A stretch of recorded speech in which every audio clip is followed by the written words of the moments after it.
Hi, this is Rory Singh from the PowerhouseMarketer.com. Today I'm just doing a quick video here. I want to talk about big ticket programs. I want to talk about risk. I want to talk about Digital Altitude. They got shut down in the past. Since I was an affiliate with Digital Altitude, I'm thinking that this is a good topic. A lot of people, the marketplace, the people joining stuff, right? Biz op seekers online, the great majority of them on anyways understand the importance of big ticket programs, top tier direct sales, big ticket stuff that pays you, big commissions on the back end. If it's fire your boss and replace your income, I would say a big ticket program would be the best way to go. Um, if you want to make $5,000 or $10,000 a month, as an example, try.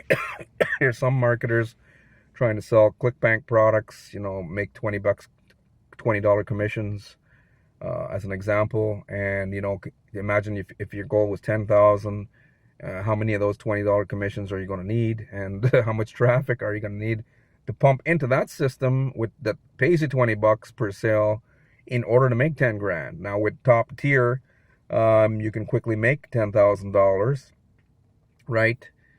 If you learn traffic and you find a good deal, right?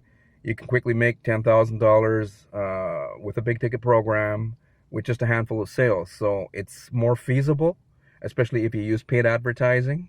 A lot of people are now using free advertising like Facebook, Facebook posting, Facebook Lives, YouTube video, Instagram. These are the three main ones right now, and there are other ones, but a lot of people are utilizing those. But some marketers don't want to do none of that stuff. They just want to pay for traffic and funnel traffic into a deal, right? So a handful, especially if you're doing paid advertising, it's just not feasible to funnel traffic into something that's going to pay you $20 per sale. So big ticket is the way to go. So that's the first thing I wanted to talk about.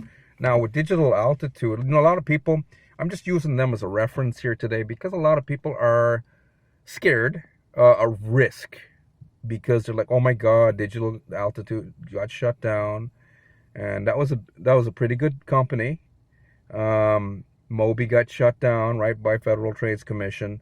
So there's a lot of fear out there online by the people who want to join big ticket systems.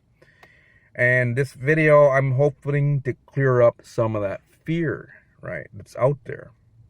So based on the Federal Trades Commission, this is why I say misconception as to why they truly got shut down. I went to the Federal Trades Commission website last year, and I read their report, and they were basically saying they went after Digital Altitude because of complaints by people claiming that they got scammed, right? And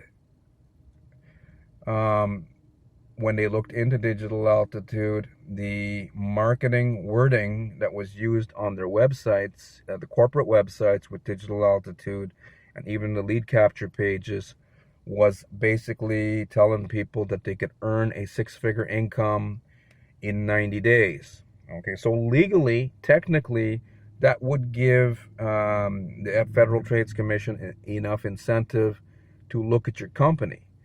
But in truth, to me, it was a good deal.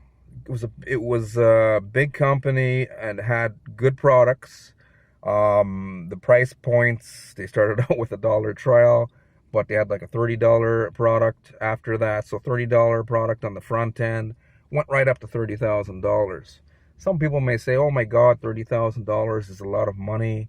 But the thing is, how much is your freedom worth?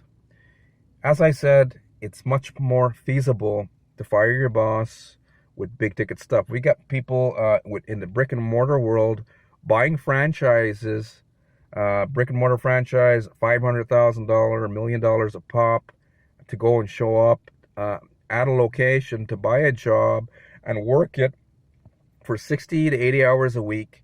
And they don't turn a profit for the first 5 years. They may be paying their bills and stuff, but a franchise doesn't turn a profit for the first 5 years, even if you put $1 million down on the thing.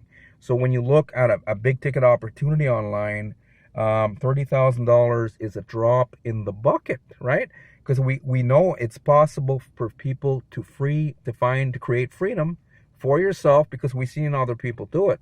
We see people right now living the laptop lifestyle that everybody else wants. So it is 100% possible. So $30,000 is nothing, right? It's really true for your freedom. It's truly nothing, a drop in the bucket.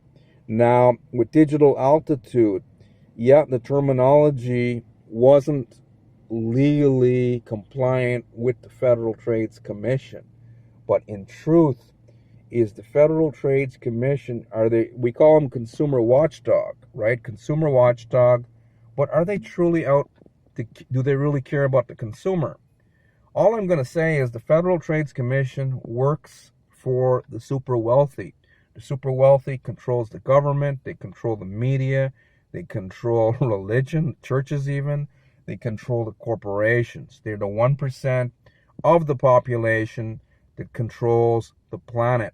Super wealthy does not want you, does not want me to leave our jobs. They want us tied down to a job for the rest of our lives until we are at the age of retirement. Then they want us to kick the bucket. They want us to pass on, die, right? Because we are no longer fruitful for the economy.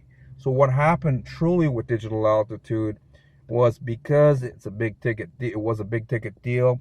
We had some people that were bought into the $30,000 levels, right? And the thing is, with any of these make money opportunities online, the people who don't work it, the people who don't funnel traffic into the system, the people who don't persevere, don't usually end up seeing the type of results that they want. And a lot of people don't really do that much. Most people will claim that they're doing enough, but in truth, I've been online for a long time, and the great majority of people just don't put enough work into it in order to persevere, and a lot of people just quit, right? Most people quit before they were even started. And then what happens when, in that case, is you get a lot of people complaining to Big Brother, Federal Trades Commission, oh my God, I was online, I found something, turned out to be a gimmick, I got scammed, I didn't make any money. And if they get enough of these complaints, right, they start looking at a company. And because Digital Altitude, they had some powerful events. They had agents, right, from the Federal Trades Commission, or even bought in as members, right? They even showed up at the events. They pretended that they were biz op seekers and they were enjoying themselves. They were even wining and dining with some of the top marketers, and a lot of people don't know that.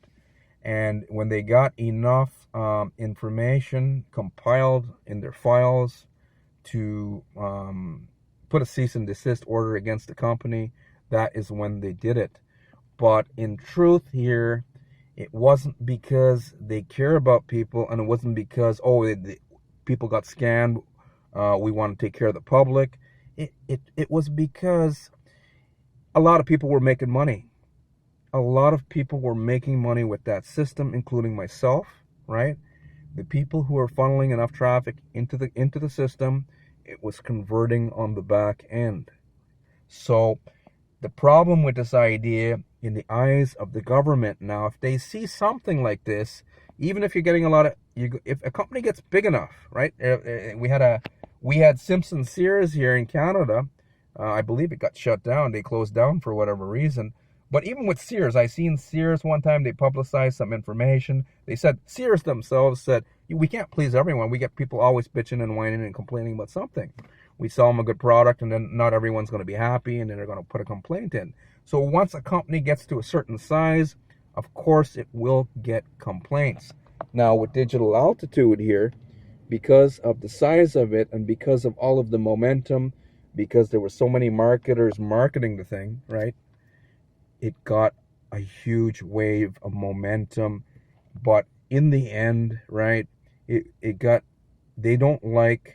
government does not like something that makes so much money for so many common people. They want to keep you in your job. They want to keep your in your job for the rest of your life.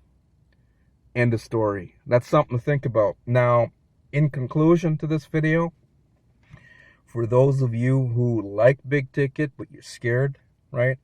You know what? This is a risk. They can't shut everything down. They can't shut everything down. And they only go after the companies that get big enough, right? Nothing's written in stone, but the thing is, you got to take a risk. There's no reward without the risk. Okay, and I still recommend big ticket programs. That's my conclusion. I'll leave it up to you now to think about these things for yourself.